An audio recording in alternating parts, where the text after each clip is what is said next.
Buonasera a tutti e benvenuti a questo ultimo appuntamento della rassegna letteraria Primavera con gli autori, rassegna letteraria organizzata dalla Biblioteca Civica Simpliciana.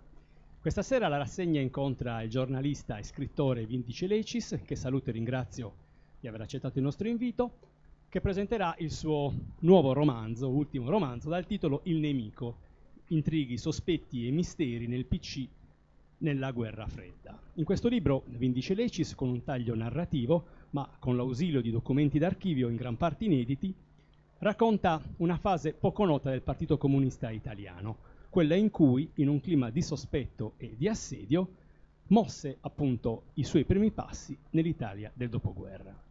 Prima di dare inizio a questa serata, saluto Marco Bittau, caporedattore della Nuova Sardegna, che questa sera dialogherà appunto con Vindice e che ringrazio di essere qui a fare da moderatore in questa serata.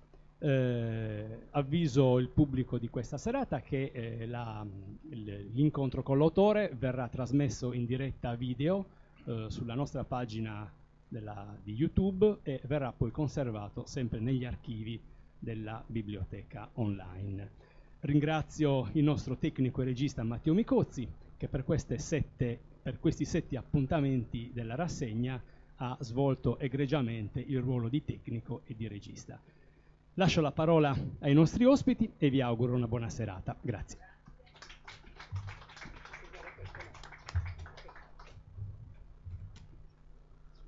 Buonasera, sono io che ringrazio la Biblioteca Comunale di Olbia e ringrazio voi naturalmente per essere venuti qui stasera. Vi rubo solo un istante, d'accordo con Vince naturalmente, per ricordare un amico e un collega che non c'è più. Parlo di Manlio Brigaglia, amico nonostante la differenza di età, come sono amici tutte le persone che frequentano lo stesso giornale dove si scrive, collega appunto per quello, ma credo sino a 2 giorni fa, sino a ieri, l'intellettuale più importante vivente in Sardegna. Ora non lo è più, vivente, intellettuale importante, fondamentale, lo resterà per sempre naturalmente. Personaggio insostituibile, mi permetto di ricordarlo, ricordando un piccolo aneddoto che dicevo prima a Vindice. Con noi Manlio curava la rubrica delle lettere, che sembra una banalità, un'inezia. In realtà, tra tutti i rapporti profondi che ci possono essere tra un cronista e i suoi lettori, è quello più stretto, è quello più radicato, è quello più diretto. Io ti scrivo e tu mi rispondi. Tantissime le lettere che arrivavano, poche, una al giorno, quelle selezionate, o 2 al giorno, quelle selezionate e pubblicate, con la sua sempre puntuale risposta, un pensiero che era una pillola di saggezza, è proprio il caso di dire. Ebbene, avrete notato, se siete buoni e attenti lettori della Nuova Sardegna, che quella rubrica non dico che è scomparsa, però è un po' oscurata, nel senso che c'è una vignetta, domani ci saranno le lettere, ma le risposte sono... Cioè, Manlio non è sostituibile, quindi non è stato sostituito, non lo sarà per molto, per lungo tempo non verrà sostituito, ci sembra anche quello un modo garbato per ricordare appunto un uomo insostituibile. Tra qualche mese ci sarà qualcuno che metterà la faccia per rispondere alle lettere con i lettori, perché un rapporto di quel genere va costruito. È il nostro modo per non dimenticarlo così facilmente, come succede con i giornali di carta, che l'indomani ce n'è un altro nuovo, quindi i rapporti tendono a volatilizzarsi rapidamente. Grazie.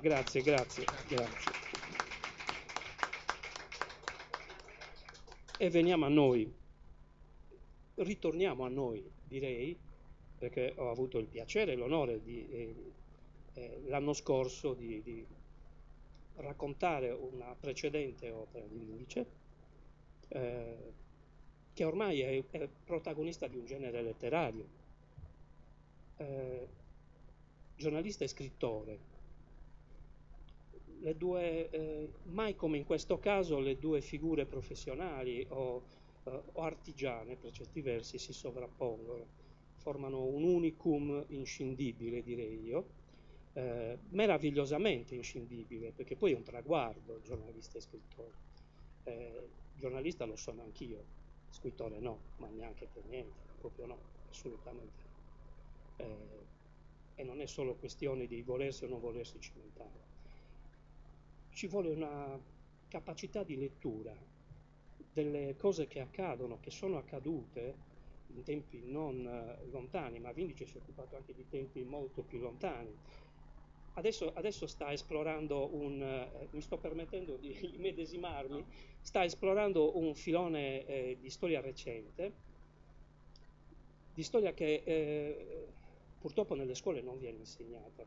Qui prima c'è Gianni, un dirigente scolastico, non viene insegnata se non in modo marginale, e quindi rischiano queste cose di diventare pezzi di storia da dimenticare in fretta, e io parto invece sempre dal presupposto che queste cose vanno raccontate a scuola, le apparentemente storie minori vanno raccontate agli studenti, alle classi superiori naturalmente, perché credo che non si possa comprendere quello che succede oggi, l'attualità quotidiana, che è complessa, badate bene, è complessa, non la si può comprendere se non sappiamo cosa è successo non 1000 anni fa, cosa è successo negli anni 50 in questo caso. Parliamo della guerra fredda, l'ambientazione è quella. Gli scenari sono cambiati, ma forse neanche tanto, magari ci sono protagonisti nuovi in questi scenari. Però attenzione, se capiamo che cosa è successo allora, è come un faro che ci guiderà anche per comprendere meglio, con più attenzione, con cognizione di causa, quello che sta succedendo adesso e potrebbe succedere domani. Io prima di passare la parola a Vindice che ci racconta lui il libro, volevo soffermarmi un attimo su un genere letterario, perché questo è un genere letterario dove il filo sottile che separa la fiction, la finzione dalla realtà, ma anche la cronaca dalla storia, il racconto dalla documentazione scientifica provata, dall'archivio storico, ormai sta diventando molto molto esile, tanto esile da essere appunto genere letterario. Genere letterario che ci aiuta a capire, pochi altri generi letterari sono così illuminanti. Badate bene, l'argomento può essere la guerra fredda, può essere spigoloso, possiamo pensare che sia una questione che appartiene al passato, ma ne siamo veramente convinti? Ma assolutamente no, basta guardare l'attualità quotidiana. Io farò di tutto per distogliere l'Indice dai temi strettamente inerenti al libro, al nemico, per portarlo su altri nemici, su altri fronti di guerra, perché io vedo quel genere letterario come un grimaldello, un piede di porco che mi permette di entrare nell'attualità quotidiana. Ripeto, ai giovani farebbe veramente, veramente bene. Io lo dico tutte le volte che mi capita di parlare alle persone, auspico sempre che ci siano le classi con gli studenti, perché temo purtroppo che le occasioni per discutere di queste cose non siano tante, quindi nessuna va sprecata, mai in nessuna circostanza, e queste sono veramente ghiotte. Mi ricordava ai lettori dei giornali, oddio, ormai è un animale in estinzione il lettore di giornale, però non sarà sfuggito alla meravigliosa recensione pubblicata dal Corriere della Sera, che dà l'idea dell'importanza del libro, dell'importanza del lavoro di Vindice, che racconta, ma un comune collega giornalista ha definito uno scoop storico. I suoi sono scoop storici, scoop è un termine squisitamente giornalistico, no? Una notizia esclusiva, scavata, profondamente scavata, disseppellita da sottoterra e resa nota ai più con carattere assolutamente esclusivo.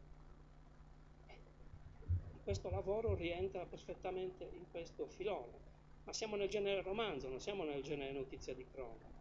Ma differenza c'è? La differenza è minima, badate bene, è minima, è tanto minima che è diventato un genere letterario, qui Vindice è un nobilissimo protagonista a questo punto. Lui stesso ci racconta, e poi cercherò di traghettarlo altrove, ci racconterà sicuramente. Io sono curioso anche della genesi di questo libro.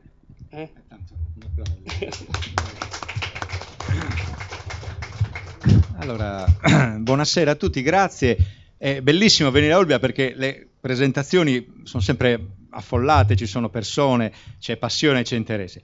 E grazie a Marco Ronchi per l'organizzazione. Effettivamente la rassegna di Olbia, lui fa 3 rassegne autunnali come le stagioni di moda, no? Della moda, ma fa delle rassegne di tutto rispetto, a prescindere da parte me, però insomma l'estate Olbia, grazie alle sue iniziative, porta personaggi di prim'ordine, ma anche le rassegne delle altre stagioni, diciamo così, autori sardi e non solo, e cerca di mettere insieme i vari generi, il romanzo storico, la poesia, la letteratura di intrattenimento, quella più impegnata.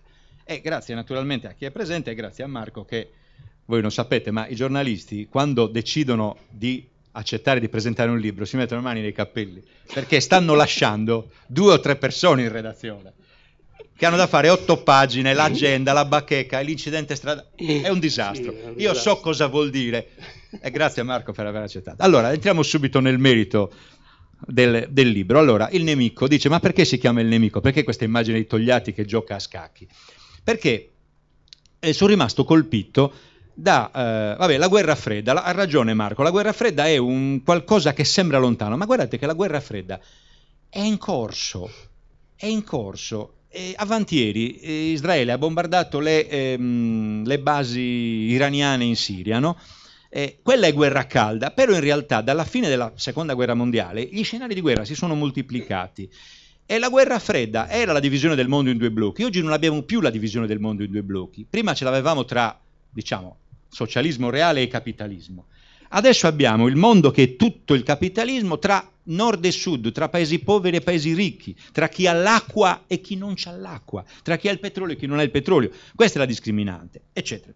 Però allora la guerra fredda era una cosa particolare, era attraversata dalle passioni civili, dalla passione delle persone. E però in nome della guerra fredda si sono fatte le cose più gravi, più terribili, sia dalla parte occidentale, dove noi eravamo e dove noi siamo, che è da quella del blocco sovietico. E io sono rimasto incuriosito, scandagliando le varie cose della storia, avendo scritto altri testi su altri periodi, che sugli anni 50 ci sono una serie di episodi che sono poco conosciuti e poco scandagliati. Riguardano un po' il vecchio Partito Comunista, ma quando dico del Partito Comunista intendo un pezzo della società italiana, non il singolo partito. Cioè parlo di milioni e milioni di persone, dei nostri genitori o dei nostri nonni, o di persone che sono qui presenti anche, e che saluto. E dall'altra parte anche il mondo cattolico legato alla democrazia cristiana, che in Gallura aveva una sua forza notevole. In nome di questa spaccatura si sono fatte delle cose inenarrabili, oppure delle cose riservate. Andiamo a vederle rapidamente. Io ho lavorato un po' con la fantasia, mettendo un personaggio seriale mio che si chiama Antonio Sanna, che è uomo dell'ufficio quadri del PC. L'ufficio quadri era l'ufficio più riservato di quel partito, che negli anni 50 controllava le iscrizioni, la militanza e la fedeltà dei dirigenti, l'osservanza di quadri, la fedina penale dei militanti, cioè non si poteva avere manco una multa. Detto questo, dall'altra parte la democrazia cristiana non stava con le mani in mano e faceva una serie di cose che adesso vediamo. E sono rimasto colpito dal fatto che alcune vicende sono state appena citate nei libri di alcuni grandi personaggi. Faccio un esempio, prendiamo il caso di Palmiro Togliatti. Ora Palmiro Togliatti finalmente su quest'uomo, padre costituente, capo del più grande partito comunista dell'Occidente, si sta dissolvendo quella nomea nera che l'ha accompagnato, no? Come di un uomo di Mosca. In realtà non era così, ma questo diciamo fa parte delle opinioni. Mi ha colpito che negli anni 50, quando c'era questa divisione del mondo così ferrea, a casa di Togliatti furono messe delle microspie, 1951. Ora, questa storia sembra talmente lontana, ma se voi immaginate, chiaramente potrebbe apparire che a mettere le microspie siano stati i soliti agenti della CIA, no? O dei servizi segreti britannici, che erano terribili. oppure altre, insomma, il PC era molto sotto osservazione. Invece no. Chi mise le microspie nella casa di Togliatti furono i suoi stessi compagni. Tenete conto che Togliatti non era, come dire, cioè il PC allora non era un partito di educande, a parte che aveva 2 milioni di iscritti, a parte che aveva 10.000 sezioni, a parte che aveva circa 200.000 militanti, cioè a tempo pieno, cioè voglio dire, potevano bloccare il paese in un qualsiasi momento, cosa che fecero più volte. No, era un partito severissimo e rigorosissimo, e mettere le microspie nella casa del segretario generale vuol dire che c'era qualcosa. Miriam Maffei, in un suo bel libro, ha raccontato questo episodio, ma senza entrare troppo nel dettaglio. Pietro Secchia, un altro dei personaggi, a molti di voi non dirà nulla, ma poi vedremo chi è, era il capo della commissione di organizzazione, cioè quello che teneva il volante di una macchina così complessa e così importante, dice di essere rimasto sorpreso da questa cosa, ma in realtà qualche fonte dice che è stato proprio lui a farla mettere queste microspie, oppure un certo Edoardo Donofrio, che era un deputato romano, capo dell'ufficio Quadri, quell'ufficio di cui vi ho parlato prima. Ma perché spiare il segretario generale del proprio partito? Perché il PC di allora, ossessionato dall'accerchiamento e dalla guerra fredda, e vedremo che cosa veniva fatto al PC, decide di mettere sotto osservazione Togliatti, ma per mettere sotto osservazione Nilde Iotti. Ora, tutti voi vi ricordate Nilde Iotti, la sua compagna, fino al 64, poi Togliatti muore nel 64, lei mi pare che sia morta nel 99, è stata Presidente della Camera, la prima donna Presidente della Camera, la seconda comunista dopo Pietro Ingrao, insomma un grande personaggio della Repubblica Italiana. Però aveva un vizio di origine, nasceva un po' cattolica, era legata ad ambienti cattolici e in più a Reggio Emilia, dove era reggiana, era legata, era imparentata ad alcune persone che il PC aveva espulso e a sospettate di, si usavano questi termini un po' forti, allora deviazionismo titoista, Tito era il capo della Jugoslavia, però mettere sotto osservazione Togliatti è già una cosa, e questo è già un primo cosa. Ma ci sono una serie di altre cose. Per quale motivo mettono queste microspie? Certo, per eventualmente controllare la Iotti e Togliatti, cioè chi riceveva Togliatti. Ma perché? Perché attorno al Partito Comunista dell'epoca si era creato un atteggiamento di forte tensione da parte degli americani, e vedremo perché, ma anche da parte dei sovietici. L'anno prima Togliatti aveva avuto un incidente stradale. Tenete conto che nel 1948 Palmiro Togliatti era stato ferito gravemente, proprio ha lottato alcuni giorni tra la vita e la morte, da un attentatore, uno studente neofascista che si chiamava Pallante, monarchico neofascista siciliano, quasi lo uccide, ma l'Italia in quei giorni, 14 luglio del 48 fino al 16, quasi scoppia, quasi un'insurrezione, 7 poliziotti uccisi, 7 lavoratori uccisi dalla polizia, una situazione terribile. Dopo questa quasi insurrezione, 90.000 arrestati, 30.000 circa inquisiti e poi condannati a pene di vario tipo, quindi un paese spaccato. Passata la tempesta di quell'attentato, la Democrazia Cristiana aveva già vinto le elezioni del 48, nel 50 Togliatti va in vacanza in Val d'Aosta, improvvisamente mentre era a bordo della sua Aprilia, Lancia Aprilia, si trova di fronte, guidava l'autista, poi c'era la guardia del corpo e dietro c'era Togliatti, Nilde Iotti e la figlia Marisa, figlia adottiva, che era la sorellina di un operaio comunista che era stato ucciso a Modena nel 1950 dalla polizia durante una manifestazione. Si trovano di fronte, vicino a un paese, vicino ad Aosta, questo camioncino carico di verdura. La macchina frena, chiaramente capotta, si ribalta, non succede quasi nulla, Togliatti un po' più ammaccato, un paio di giorni d'ospedale e via. L'argomento dimenticato, una benda sulla testa, passa tutto. Solo che 2 mesi dopo Togliatti inizia a sentirsi male, perde conoscenza. Chiamano il professor Frugoni e il professor Valdoni, che erano i più grandi chirurghi italiani dell'epoca e tra i più importanti d'Europa, e lo operano. In realtà aveva solo degli ematomi, ma erano ematomi che non erano stati diagnosticati. Ora, ieri a Sassari ho presentato il libro, è intervenuto un noto medico e raccontava che allora non c'era l'attacco, quindi non potevano... Però Togliatti e il PC decidono di indagare su questa vicenda. Perché non gli erano stati diagnosticati dei semplici, come degli ematomi? Togliatti stesso ritiene che potesse essere stato oggetto di un avvelenamento e incarica il suo vice Pietro Secchia di indagare senza guardare in faccia a nessuno. Tenete conto di una cosa, che Stalin capo del Partito Comunista dell'Unione Sovietica, è insomma leader del comunismo mondiale, anche se il PC si stava già distaccando, dice apertamente ai suoi compagni italiani: questo è stato un nuovo attentato ai danni di Togliatti. Tenete conto che negli stessi giorni venivano assassinati 2 dirigenti comunisti, uno belga e un altro non mi ricordo, o francese o tedesco, non ricordo, quindi il clima era terribile, ecco, da guerra fredda. Questo è il secondo episodio. Chiaramente nella mia invenzione narrativa Antonio Sanna, di cui vi ho parlato prima, indaga su queste 2 cose, ma è difficile tirar fuori. Però io ho cercato nei documenti e non ci sono carte che corroborano nessuna tesi, e ho interpretato di un'attenzione forte dei sovietici nella paura che i comunisti italiani diventassero sempre più autonomi, e dalla parte invece degli americani, che tenevano sotto d'occhio a tal punto il PC di Togliatti da poter aver infiltrato qualcuno all'interno, e poi vedremo perché. Altri episodi, ne cito solo un altro, per esempio l'espatrio. Vi ricordate, non so, il fisico Pontecorvo? Questo fisico, il più grande fisico europeo, uno dei più grandi del mondo, potete entrare, accomodatevi, ci sono qualche posto ancora.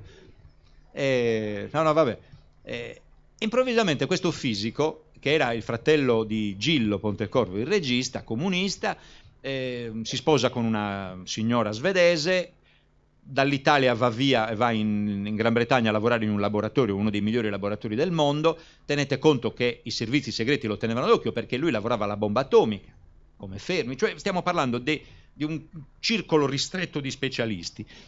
Improvvisamente lui arriva in Italia in vacanza con la moglie e i 3 figli e decide di andare in Svezia in vacanza. Naturalmente i servizi segreti vengono depistati, solo che da quel giorno di Pontecorvo si perdono completamente le tracce e lui si riaffaccia, proprio letteralmente, si riaffaccia con una intervista radiofonica di un giornale 5 anni dopo dall'Unione Sovietica. Era fuggito in Unione Sovietica. Chi ha aiutato Pontecorvo a fuggire è stato quell'apparato riservato che il PC aveva e che me ha incuriosito. Prima di ridarti la parola, tenete conto che il Partito Comunista aveva il 22% dei voti e 2 milioni di iscritti, eccetera. La Democrazia Cristiana aveva il doppio dei voti quasi, aveva il 48% dei voti, aveva 1 milione di iscritti e aveva, a differenza del Partito Comunista, un'organizzazione militare che si chiamava MACI, Movimento Autonomista Cattolico Italiano, armato, che doveva intervenire in caso di vittoria dei comunisti alle elezioni o altro. Tenete conto che in quegli anni, che erano anni di contrapposizioni furiose, nasceva Gladio, cioè gli Stati Uniti, la CIA, la NATO decidono di far nascere Gladio, che nasce ufficialmente nel 56, cioè 5 anni dopo, ma in quel 51 vengono diramate le norme internazionali per costituire un'organizzazione segreta al di fuori delle decisioni parlamentari, in Francia, in Belgio, in Italia, in Germania, per intervenire in caso di invasione sovietica. Quella era la guerra fredda. E quindi dentro questa spaccatura verticale succedeva di tutto. Alcune cose le ho dette, ma ce ne sono anche altre. Una curiosità. Antonio Sanna, che io immagino come una proiezione dell'autore nel romanzo. C'ha un sacco di fidanzate io. Non esageriamo. Già, Proiezione nel senso che indaga lui per te, no? O meglio, tu indaghi tramite lui. È sì, un alter ego letterario che permette di usare il genere, usare la narrativa invece che la saggistica, perché la tua esperienza di cronista così appassionato e documentato ti poteva spalancare le porte anche della saggistica per raccontare una vicenda del genere. Materiali in gran parte inediti, una storia comunque avvincente. Perché una scelta di campo invece che un'altra? Perché la narrativa, usando una soluzione tecnica che però è affascinante, se vogliamo, no? Anche perché poi ti dà la possibilità di aprire un filone. No, grazie Marco, questa è una domanda fondamentale, perché quando mi chiedono, mentre per i romanzi storici è facile dire è un romanzo storico, questo, come per l'infiltrato, si tratta di l'editore lo chiama saggio o docu-fiction. Secondo me è un romanzo, perché c'è una parte narrativa di pura invenzione, no? Sanna e altre cose, perché il romanziere di fronte a degli enigmi deve interpretare lui, deve portare il lettore a farsi un'opinione e anche appassionarsi a delle vicende che sono anche lontane.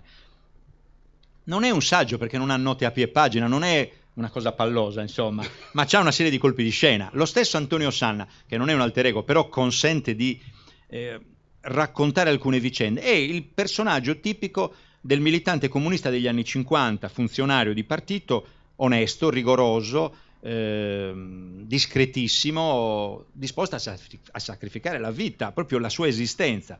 Infatti tutti i suoi fidanzamenti sono tutti dentro la sinistra di allora, dentro il Partito Comunista, solo che lui aveva questa fissazione di chiudere delle storie ma di non chiudere del tutto, quindi ne accumulava in modo seriale. Però in realtà la cosa curiosa, però questo è vero, questo ufficio quadri, oltre a fare le schede dei dirigenti, nel senso che controllava che i dirigenti avessero un giusto orientamento, lo faceva anche la DC con un taglio differente, controllava anche che la vita privata delle persone fosse irreprensibile, perché qual era il problema? Che c'era il nemico che ti controllava ed era disposto a sparare a palle incatenate se avesse visto atteggiamenti, per esempio, di sfasciafamiglie. L'Italia era allora un paese appena uscito 5 anni dalla guerra, se ci pensiamo, un paese rurale, un paese molto cattolico, in particolare nel Mezzogiorno, un paese dove le questioni legate che so alla famiglia, cioè, non dimentichiamo che il delitto d'onore l'abbiamo abolito nel 75, che il divorzio ce l'abbiamo dal 74, adesso era un paese arretrato, ma un paese che stava ricostruendosi, quindi non poteva dare un partito rivoluzionario o comunque fortemente progressista l'immagine di un partito sfasciafamiglie, libertino, un po' facile. I comunisti dovevano avere, e quindi i lasciamenti interni tra Togliatti aveva lasciato Rita Montagnana e si era messo con il Deiotti, infischiandosene talmente dell'opinione pubblica. Era successo a Terracini, era successo a Longo, tranquillamente.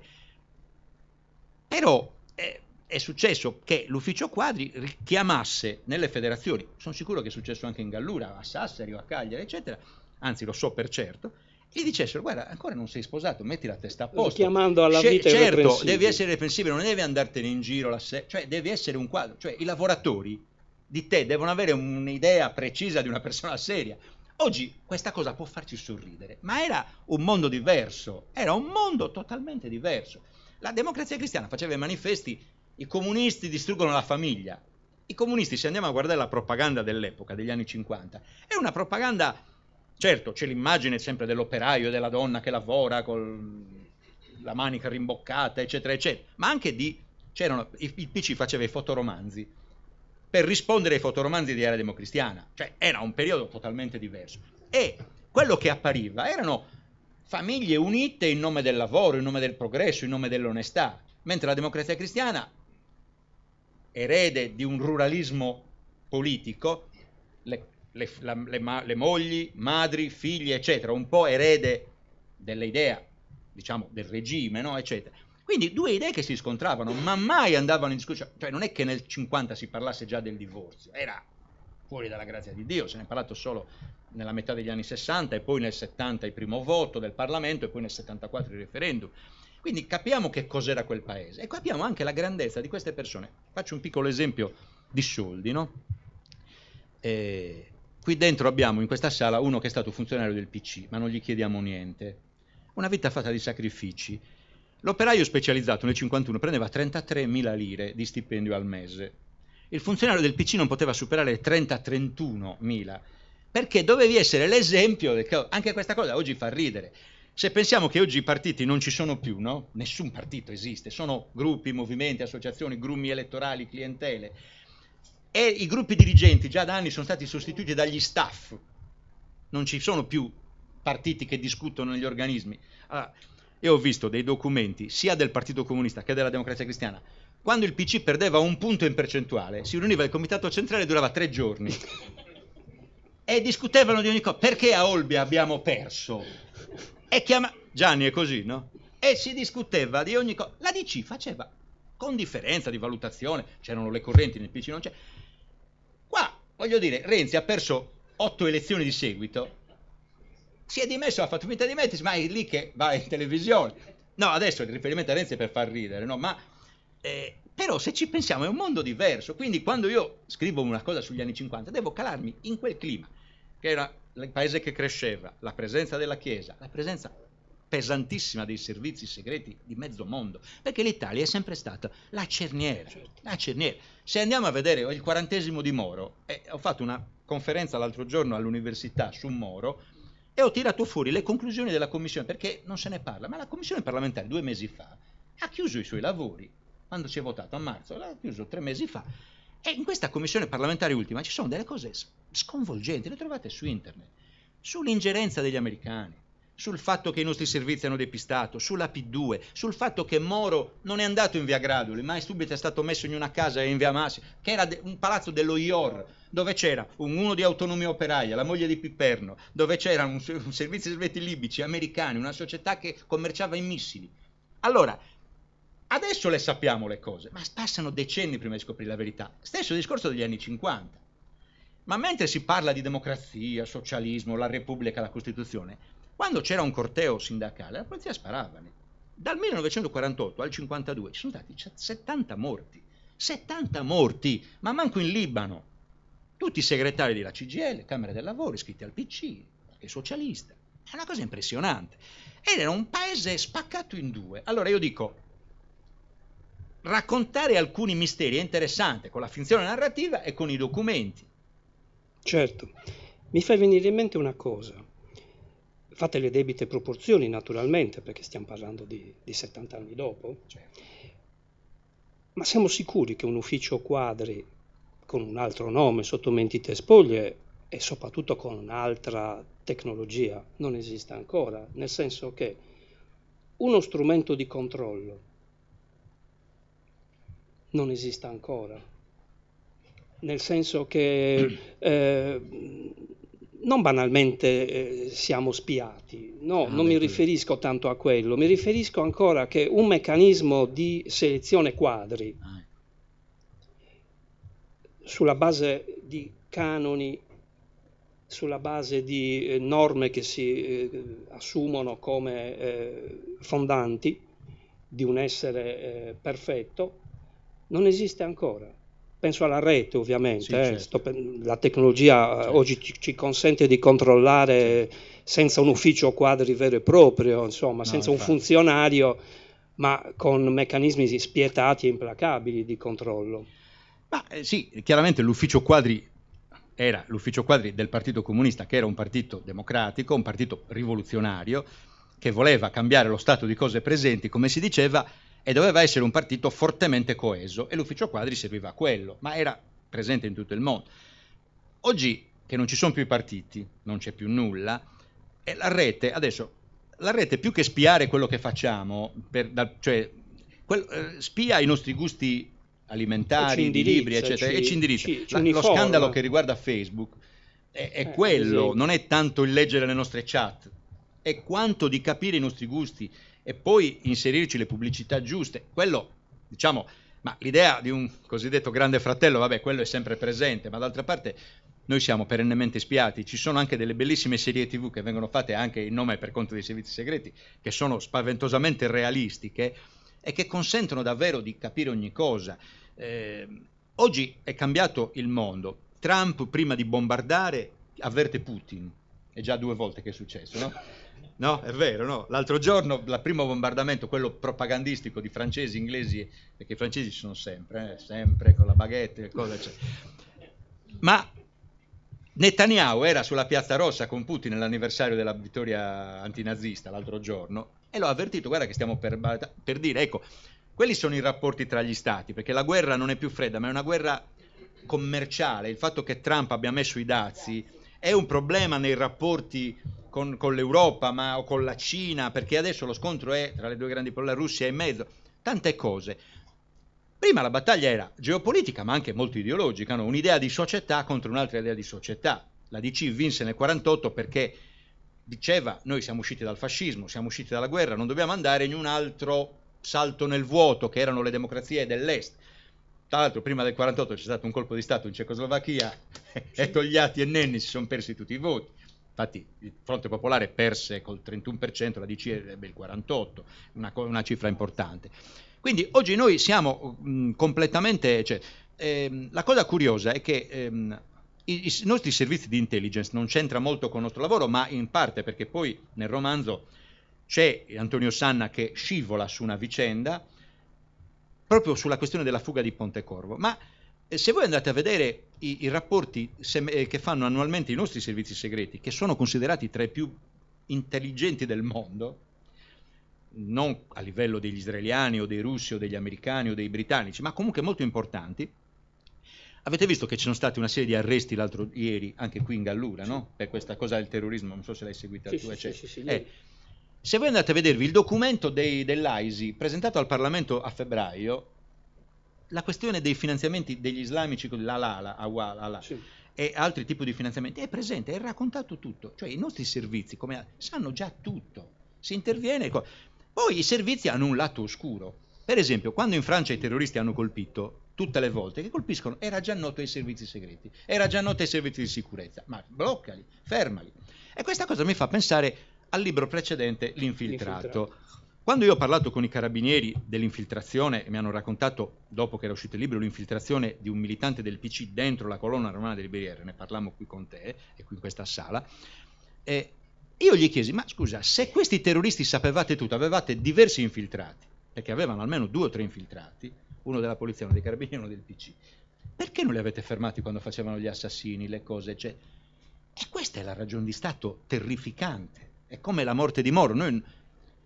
Moro è stato ucciso dalle Brigate Rosse, ma è stato ucciso forse con sollievo di Cossiga, di Forlani e di Flaminio Piccoli, perché non si spiega, ne parlammo anche la volta scorsa, il patto di omertà che c'è stato tra le Brigate Rosse e lo Stato, cioè con Cossiga. Quando dopo la morte di Moro, quando le indagini si stringono un pochino verso le Brigate Rosse, in via Montenevoso il gruppo dalla Chiesa fa irruzione in via Montenevoso a Milano, trovano questi documenti, il carabiniere esce con tutti i documenti e va a far fotocopiare le carte prima che arrivi il magistrato, una cosa gravissima, questo negli atti della commissione parlamentare. Torna con la metà dei documenti. Che cosa mancava? Mancavano una serie di interrogatorio fatto a Moro sulla guerriglia contro guerriglia della NATO. Ma non solo, nel 90 c'è un'altra irruzione nello stesso appartamento, quindi 12 anni dopo, e in un'intercappedine trovano i documenti di Moro che cominciavano a parlare di Gladio, che l'anno dopo è stata poi divulgata per ordine della NATO anche in Italia da Andreotti. Perché le Brigate Rosse non hanno detto in quei 12 anni, attenzione, nell'interrogatorio Moro ci ha detto che c'era Gladio? Perché non lo dice? Perché c'era un patto di omertà. Quindi, perché faccio questo pistolotto? Per dire che i servizi segreti di tutto il mondo sono terrificanti. Negli anni 50 erano anche più rozzi, se vogliamo, perché non avevamo le tecnologie di adesso, certo. E c'era l'infiltrazione personale. Quindi il fatto che Togliatti dica forse mi hanno avvelenato poteva essere plausibile, che quell'attentato, che forse non era un attentato, poteva esserlo invece, è plausibile, e così via. Ci sono una serie di cose poi negli anni 50 hanno ispirato i migliori romanzi di spionaggio e i migliori film di spionaggio, perché effettivamente i due blocchi si scambiavano. In Italia era pieno di spie sovietiche. Per esempio il PC aveva chiesto, e ogni tot mesi il PC veniva bonificato da agenti sovietici, perché c'era tutto il palazzo pieno di microspie e biblioteche oscure, dovunque, eccetera, eccetera. Ma oggi che cosa è rimasto di tutto questo, non tanto di apparato, quanto di cultura dello spionaggio, cultura dell'appropriarsi Ricordate un film meraviglioso, tra l'altro, ma era la Stasi nella Germania dell'Est, le vite degli altri. Dell'appropriarsi perché certo. Poi quello ci si appropria della vita altrui. Che cosa è rimasto oggi di questi apparati e di questo modo di intendere le relazioni? Ma la guerra fredda è diversa, ma c'è sempre uno stato di tensione, come dicevamo prima, eccetera. È il preludio a un'altra domanda che ti faccio subito dopo, sulla guerra fredda. No, i servizi segreti nel mondo sono onnipotenti e prendono la mano anche ai presidenti e cambiano chiaramente la realtà dei fatti. È davanti agli occhi di tutti l'immagine di Colin Powell con la boccettina, la prova fumante del finto gas chimico di Saddam. È una cosa grave se ci pensiamo. Hanno imbrogliato il mondo, e anche chi diceva che era un imbroglio, eccetera. Ci hanno ritentato adesso. I servizi segreti orientano ormai, i servizi segreti, i poteri occulti governano i paesi, e si stanno specializzando su una cosa, sul controllo delle aziende, non è solo degli stati. Gli stati che noi stiamo conoscendo si stanno disfacendo. Il fatto che, per esempio, in Italia abbiamo l'Europa, in Europa abbiamo l'UE, che è diretta, sì, votiamo alle elezioni europee, c'è la Commissione europea, ma chi conta è la Banca Centrale Europea e il Fondo Monetario Internazionale. Non conta. Noi siamo governati ormai da un potere sovranazionale irresponsabile, nel senso che non è responsabile perché non è votato da nessuno. La Commissione Europea è una finzione. Juncker cosa volete che conti? O la Mogherini non conta assolutamente nulla. E ci troviamo di fronte sempre più a strutture finanziarie che governano gli stati. È evidente, solo gli stati forti riescono a governare i servizi segreti e finanza e gestire le politiche del lavoro, a gestire il commercio estero. Gli stati deboli, come sono gli stati europei, si sono affidati a questa finta sovranità europea che ci ha tolto la cosa più importante, la disponibilità a battere moneta. Qui non stiamo a dire entrare e uscire dall'euro, però di fatto se tu togli a un paese la possibilità di battere moneta, gli hai tolto la possibilità di fare debito, e se non fai debito non fai investimenti. Ma è basilare, no? Come dice Crozza quando invita è fattuale. I contorni della guerra fredda, 70 anni dopo, come li possiamo ridisegnare? Perché partiamo dal presupposto che ce n'è ancora una in corso, che forse non ha mai smesso di esserci. Magari ci sono attori diversi, protagonisti diversi, se ne è aggiunto qualcuno, variabili nuove, ma i contorni quali possono essere adesso rispetto a 70 anni fa? Sì, allora, c'è da dire che l'Italia è un paese bizzarro, no? A proposito di guerra fredda. Cioè, o per decenni vota partiti che istituzionalizzati al massimo, conservatori con qualche punta di centrosinistra ma poca roba, eccetera, o addirittura di destra, e adesso si affida a due partiti che a parole vogliono, Mattarella ieri li ha definiti sovranisti, dando una prima scomunica. Quindi partiamo o dall'integrazione più becera, il caso Monti secondo me è stato il più paradossale, cioè un governo che ha fatto tutto quello che ha chiesto la parte peggiore dell'Europa, il mio parere personale, naturalmente. Pensione a 67 anni, abolizione delle province. Perché? Cioè, che problema davano le province? Che spreco avevano le province? Le strade nostre, le abbiamo viste in che condizioni sono. Mi viene da dire che c'è un nome e un cognome dietro quella strategia, ed è Licio Gelli, che Licio Gelli aveva già detto nel suo piano di rinascita nazionale: la scuola pubblica non deve essere più pubblica, la scuola deve preparare i futuri lavoratori, e quindi già il problema dell'alternanza scuola-lavoro, va diminuito l'intervento pubblico in economia, le province non hanno nessun e così via, tante altre cose. Poi ci ha messo più l'Europa, che mentre massacrava la Grecia iniziava a dare dei colpi a noi. Questa cosa dell'età di pensione, siamo quelli che andiamo in pensione più tardi. C'è gente che è riuscita ad andarci prima, ma quello è un altro discorso. Però è così, 67 anni per un dipendente pubblico è gravissimo, secondo me. Lasciamo perdere i lavori usuranti che vanno via prima, però è così, quella è una richiesta precisa dell'Europa. Quindi la guerra fredda oggi non è più la guerra di spie che c'è sempre. Noi siamo zeppi di spie israeliane, noi siamo zeppi di spie americane, inglesi, anche russe, moltissime, libiche, di tutti i colori ne abbiamo. L'Italia è sempre stato un passaggio e l'abbiamo sfangata per alcune cose, ma non ci andrà sempre bene. Non è che possiamo coricare. Per esempio, Andreotti e anche Craxi avevano buoni rapporti con Arafat, e Arafat si è anche speso per la liberazione di Aldo Moro, ma Aldo Moro non era in mano a gruppi terroristi dirromanticoni rivoluzionari, era in mano a persone che avevano chiaramente idea in testa di bloccare un processo politico, e quello è un altro discorso. I servizi segreti o fanno le cose direttamente, aiutando i fascisti di Ordine Nuovo, Piazza Fontana, Piazza delle Logge. Se andate a guardarvi, guardate, c'è un sito bellissimo, non so se l'avevamo detto la volta scorsa, archivio-flamigni.org, andate a vederlo. C'è dentro tutti i documenti di tutte le commissioni, del caso Moro, della commissione stragi, degli atti giudiziari di tutte le stragi che abbiamo avuto in Italia. È impressionante, dove in tutte queste ci sono i nostri servizi segreti deviati. A questo punto non sono più deviati, sono strutturalmente, depistavano, inventavano testimoni falsi, delle cose allucinanti, per cambiare lo stato di cose. Quindi quella è la vera guerra fredda. E per arrivare, il mio è soltanto un romanzo che racconta un periodo fortemente divisivo nella storia del paese, era accomunato dalla volontà di ricostruire.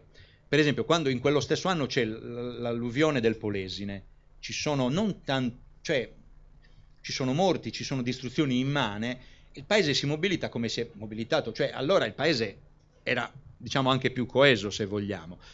Però quel paese lì era fatto da persone appassionate, è come se fosse un omaggio alle persone che ci credevano realmente a costruire una democrazia. E se tutto sommato la nostra democrazia, benché claudicante, c'è, è anche perché in quegli anni 50 c'è gente che si è sacrificata.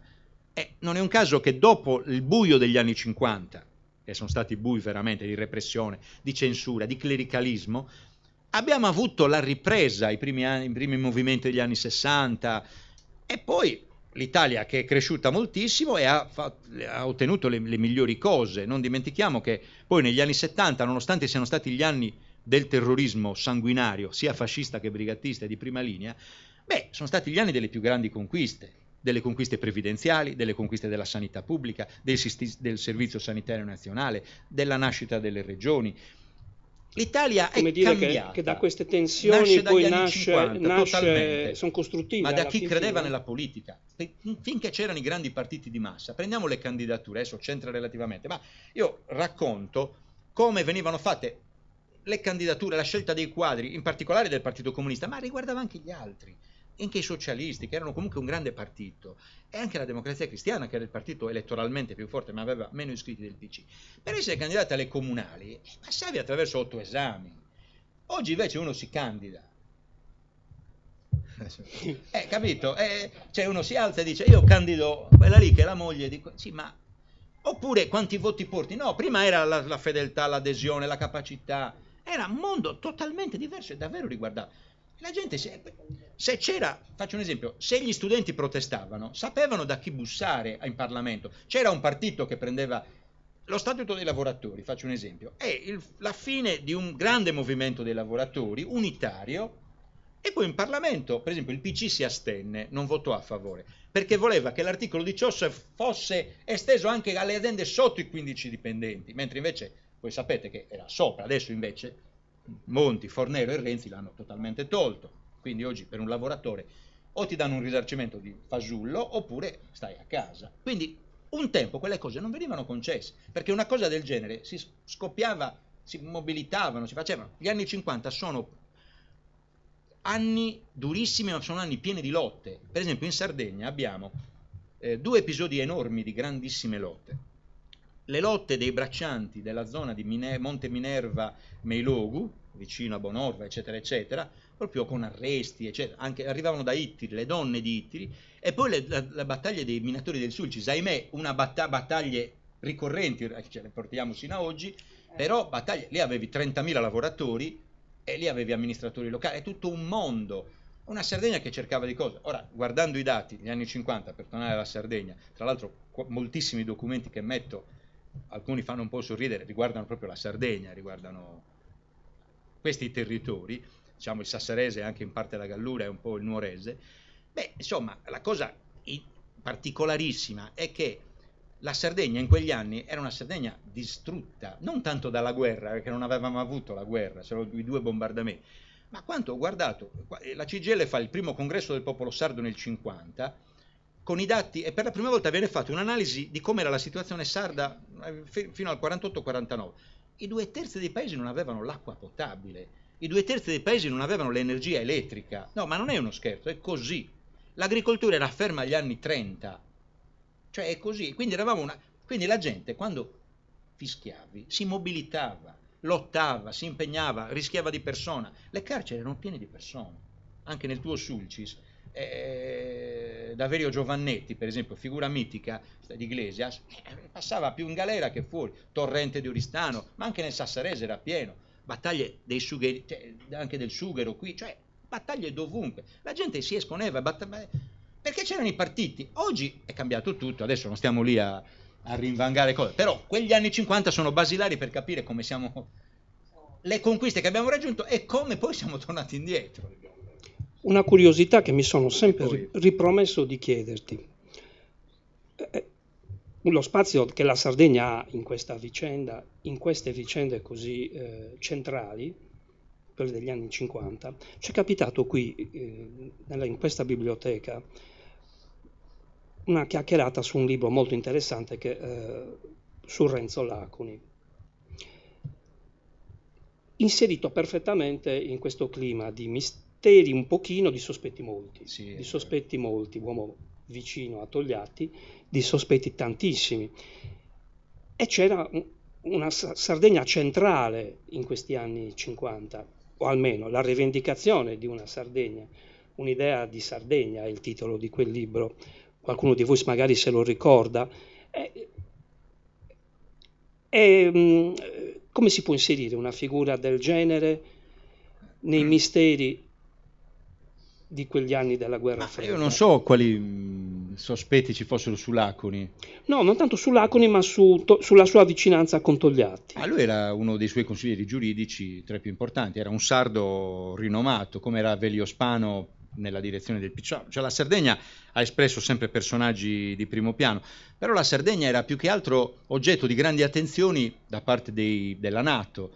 Quando nel 51 si decide di far nascere questa stay behind in Europa, subito viene individuato un punto dove poter deportare i nemici politici che dovevano essere arrestati in caso di invasione sovietica e di controguerriglia.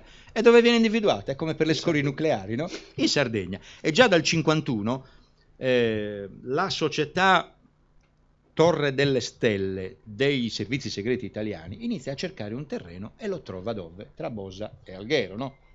Eccetera.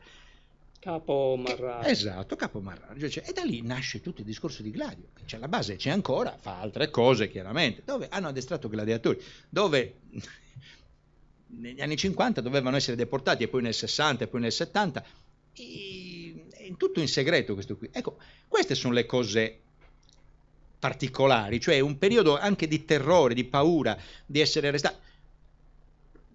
Faccio un esempio, alla Maddalena ci sono state delle grandi lotte in quegli anni per la difesa del cantiere navale, proprio nel 50. Mario Birardi fu licenziato perché aveva scioperato, no? Lo racconto. Fu licenziato e lui da quel momento non è più tornato, è diventato funzionario del PC. Ha lavorato, ha fatto altro, però fu licenziato per aver scioperato, non è che alla Maddalena. E poi quelle battaglie, ma ce ne sono state molte altre, la gente pagava di persona ed erano anche contenti, dico, anche di essere comunque un esempio per i loro figli, nulla, ecco, ci credevano, eccetera, eccetera.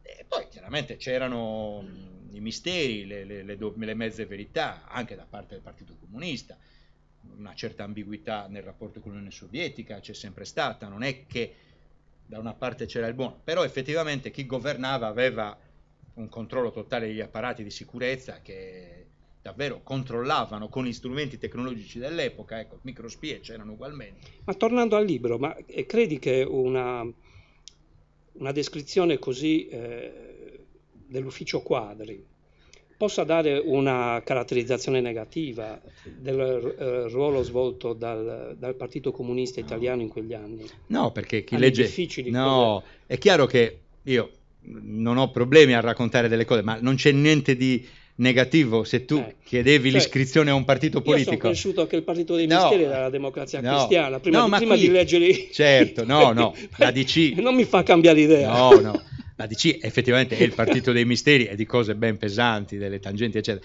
No, qui abbiamo un partito fortemente coeso e che controllava anche la vita, io ho raccontato tranquillamente, dei suoi massimi dirigenti, per paura che fosse messa in pericolo la loro vita e l'integrità di questo partito, perché quel partito aveva, come dire, dentro di sé la convinzione di avere, e lo aveva, una funzione storica: lotta al fascismo, costruzione della Repubblica, Costituzione e costruzione di una democrazia più avanzata. Poi nel 91 decise di chiudere i battenti, ma quella è un'altra storia. E quindi i dirigenti di quel partito, sardi, ma non solo sardi, dovevano essere non solo irreprensibili, ma preparati. La loro vita doveva... Ecco, quello che mi colpisce di quegli anni è di gente che spendeva tutta la loro vita, tutta la sua vita per una causa. Questa è una cosa molto importante. Poi misteri ce n'è, ma non sono tanti. La questione dell'incidente non riguarda il PC, magari gliel'hanno fatta gli americani o i servizi segreti italiani. Le microspie invece no. Le microspie proprio nascono da casa del PC. Un'ultima cosa curiosa, e riguarda Antonio Sanna, il personaggio inventato. Lui sa tutte le cose, indaga, non riesce a ricostruire tante cose, però viene messo al corrente di molti segreti che riguardano un po' la Repubblica, eccetera. Il suo alter ego vero è un addetto culturale dell'ambasciata sovietica, Kirov, personaggio di fantasia, ma era pieno di questi Kirov, cioè gente che magari ti traduceva in russo Giacomo Leopardi, ma poi raccontava delle notizie. E Kirov racconta tutta una serie di cose che poi sono emerse negli anni 80 e 90, quando caduta l'Unione Sovietica sono stati aperti gli archivi. Quindi quanti soldi venivano dati dai sovietici ai comunisti, quanti soldi venivano dati dagli americani ai democristiani, ma montagne di dollari. Tramite l'ambasciata di Via Veneto, perché è sempre stata lì, la Democrazia Cristiana riceveva tantissimi soldi e i comunisti ogni tanto ricevevano un congruo contributo. La guerra fredda era questa, non bisogna scandalizzarsi, era questa, se no i partiti non sarebbero andati avanti, ecco. C'è una terza indagine in cantiere? Ci sono sempre delle cose che riguardano l'irreprensibile funzionario Sanna. No, comunque, allora, la questione del terrorismo l'abbiamo scandagliata in parte, quello è stato un vero scoop. Qua non ci sono degli scoop, se non comunque delle pezze giustificative su alcune vicende veramente poco chiare che riguardano le varie forze e anche le persone. Ci sono alcune questioni, per esempio, se prendiamo Berlinguer, no? Noi abbiamo fatto il PC seguiva Berlinguer in maniera molto disciplinata, ma anche lui aveva le sue posizioni. Anche lì c'entra un po' l'Unione Sovietica. Il capo della sezione esteri del PC, che è stato 10 anni con lui, con Berlinguer, Antonio Rubbi, mio amico, che sta a Roma, mi ha raccontato che effettivamente questo stacco con l'Unione Sovietica così forte che Berlinguer impose, guardate che fu una cosa dirompente. Traumatica, certo. Per i giovani comunisti dell'epoca non tanto, perché era già era normale che si arrivasse a questo, era normale, un rapporto franco ma non un rapporto stretto.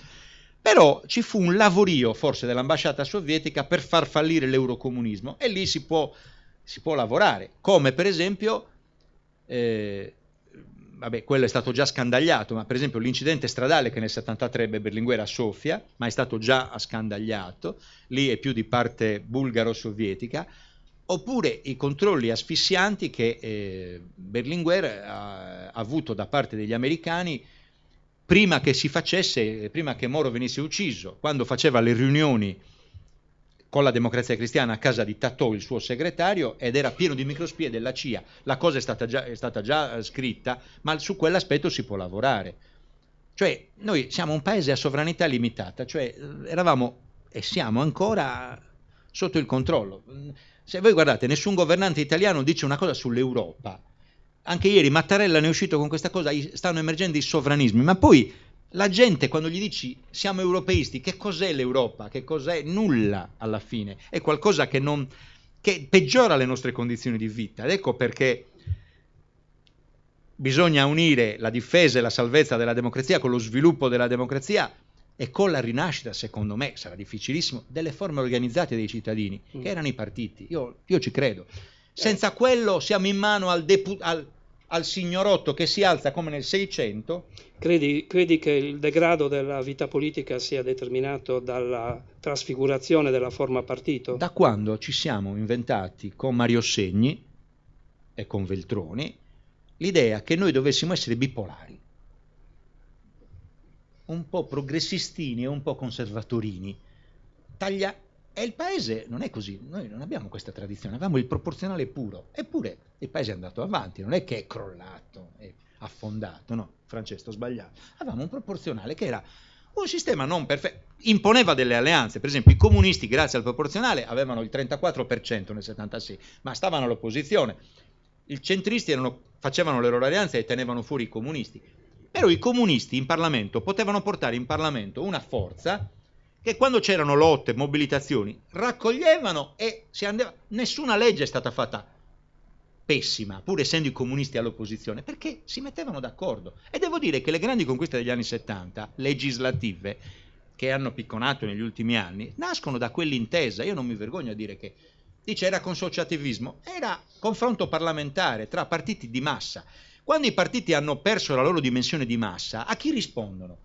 Anche qui in Gallura, adesso non voglio fare nomi, però avete, il caudillo di turno sembra che se uno non si candida torni a lavorare prima di tutto. Ma poi, a parte quello, chi ti ha candidato? Qualche partito ti deve aver candidato. I partiti oggi sono grumi di notabilato. Se guardiamo anche la Nuova Sardegna, la cosa succede a Sassari o a Olbia, e guardiamo le cronache, ci sono ex renziani, ex DS, i soriani, quelli di Lai, quelli di Scano, ma non è più così. Questo è un linguaggio che stiamo usando da pochi anni. C'è una degenerazione totale dei partiti. Noi abbiamo sbagliato tutto a dire sì al sistema, a togliere le preferenze, e non erano la criminalità organizzata. Sembra che mettere le preferenze, se io scelgo te al comune di Olbia, sembra che sto facendo chissà quale cosa di voto di scambio. Di frenare la clientela. Siamo invece al listino, ha ragione, siamo al listino bloccato, perché quella è una degenerazione della democrazia. Adesso non voglio fare eccessive polemiche, però è così. Non solo, ma ci siamo inventati il finto bipolarismo, per cui hai aggregato e poi hai costruito dei partiti come il PD, lasciamo perdere il giudizio, dove convivono idee totalmente diverse tra di loro. Cioè non puoi avere Landini e Marchionne, cioè il metalmeccanico e il suo padrone. No, i partiti erano la nomenclatura delle classi, diceva Gramsci, rappresentavano interessi, e poi ci si può mettere d'accordo, fai un'alleanza elettorale, no? Centro-sinistra, centrodestra, oppure sinistra. Non puoi, e i partiti sono morti per questo. Oggi pensano solo alle prossime elezioni. L'ufficio Quadri non avrebbe permesso una selezione del personale tutti a calci nel sedere. Vi prego di fare domande. Abbiamo tirato anche troppo. Riceviamo volentieri consigli, domande. Prego. Se si avvicina così. Facciamo domande brevi, risposte brevi, così poi chiudiamo. Vero? Io più che una domanda vorrei fare una breve considerazione riguardante proprio il periodo del quale si è parlato. Ecco, vorrei ricordare che a livello diciamo di massa ci fu anche un elemento a mio parere fondamentale, che fu il decreto del Santo Uffizio del 1949, col quale appunto si combinava la scomunica ai comunisti e ai marxisti in generale. Ora questo a livello anche come dire sociale, a livello di famiglie, ebbe una ripercussione fortissima, anche perché poi soprattutto nelle realtà rurali, ma anche nelle realtà urbane, furono proprio i parroci, insomma l'organizzazione della Chiesa praticamente si propose e fece effettivamente, cioè ebbe una funzione di sostegno fondamentale proprio anche nelle schedature, metto le virgolette naturalmente, però anche in questa funzione qui, cioè oltre che a livello di vertice, la cosa ci fu a livello proprio anche di base con questo atto appunto importantissimo. Tra l'altro poi come conseguenza ci fu anche il fatto che c'erano situazioni del tipo Peppone Don Camillo, insomma, anche qui in Gallura a me ricordava il compianto Tonino Birardi, che ad esempio una mitica figura di sacerdote che affrontava, che faceva i comizi con un anticomunismo proprio viscerale, e addirittura intendeva affrontare persone appunto come Renzo Laconi, come egli venne risposto, si chiamava Fiori, Don Fiori, un tal Don Fiori di cui Vindice sicuramente avrà sentito parlare, che era una figura nota in tutta la Sardegna. Negli anni 50 andava in giro a fare i comitati civici di Gedda. I comitati civici, esatto. E questo un elemento, appunto, perché bisogna tenerne conto, perché voglio dire, anche il risultato elettorale del 48 fu figlio, nel 48 ci fu l'attentato a Togliatti, e ricordiamoci che appunto ci fu proprio quel Donofrio che è stato anche ricordato, tra l'altro, fu proprio quello che di fronte alle istanze dei compagni romani che chiedevano, proprio il motto era "Adonò, dacci via", no, perché volevano proprio prendere le armi e dire, insomma, qui torniamo alla guerra civile, torniamo alla resistenza. E appunto fu invece la fermezza di Togliatti, la fermezza del gruppo dirigente di allora del Partito Comunista che assicurò questa situazione. L'altra cosa che mi permetto di ricordare e che ebbe ugualmente un'importanza fondamentale, ecco, nella vita di quel periodo i furono i decreti Gullo sulla riforma agraria. Questi determinarono occupazione delle terre da molte parti, quindi con schedature e con arresti, decine e decine, centinaia di arresti. E poi appunto, giusto per inquadrare bene tutto quello che è stato detto nel clima nel quale si viveva, ecco, credo che non sia inutile ricordare anche che quando il fascismo diede luogo agli arresti, alle retate, a parte quelle del famoso grande processo del 26, insomma, con l'arresto di Gramsci, eccetera, eccetera, insomma. A parte questo, dico, poi successivamente ci fu una retata pazzesca con 4.600 e passa arresti. Di questi 4.600 arresti, 4.030 era rappresentato da comunisti. Ripeto la cifra, su 4.600, 4.030. Ecco, questo dà il clima nel quale viveva il partito. Poi avrei mille altre cose da dire, però grazie per l'integrazione, grazie infinite. Qui non c'è da rispondere perché diamo per scontato. Grazie. Togliatti dà ordine al segretario della Federazione di Sassari, Girolamo Soggio, di sparare a De Gasperi. Sì. C'è stato un processo, sono stati condannati, cioè il direttore e il vice direttore di un giornale per vendere qualche coppia in più si inventano una storia incredibile. Grazie. La ringrazio. Per aggiungere qualcosa in più dico, il giornale si chiamava Il Corriere dell'Isola, si stampava a Sassari, era di proprietà di Antonio Segni, ministro dell'agricoltura allora, stiamo parlando del 49-50, si inventano questa cosa, di questo complotto del PC sassarese per uccidere De Gasperi, e quando a un certo punto il PC si cautela, querela, si fa il processo, Togliatti viene a Sassari, partecipa all'udienza, si diverte moltissimo, anzi ci sono delle cronache bellissime, eccetera. E, naturalmente vince la causa pubblicata su tutti i giornali, eccetera, eccetera, ma la cosa curiosa è che avevano proprio inventato, era una delle prime fake news dell'epoca, perché un giornale, e infatti quel giornale poco dopo di fatto sparisce. La Nuova Sardegna aveva ripreso dopo la caduta del fascismo, e ha fatto bene a ricordarlo, perché quello era il segno di del clima che c'era in quel periodo un po' dovunque. Ecco. Grazie infinite. Mi pare non ci siano altri interventi. Battute, qualche piccole considerazioni, anche curiosità, ma i vostri interventi sono già domanda e risposta. Ecco. No, ma più gravi, insomma. Vi ringraziamo infinitamente per l'attenzione. Grazie. Alla terza puntata, grazie. Buona serata. Grazie. Come sempre bravi. Grazie.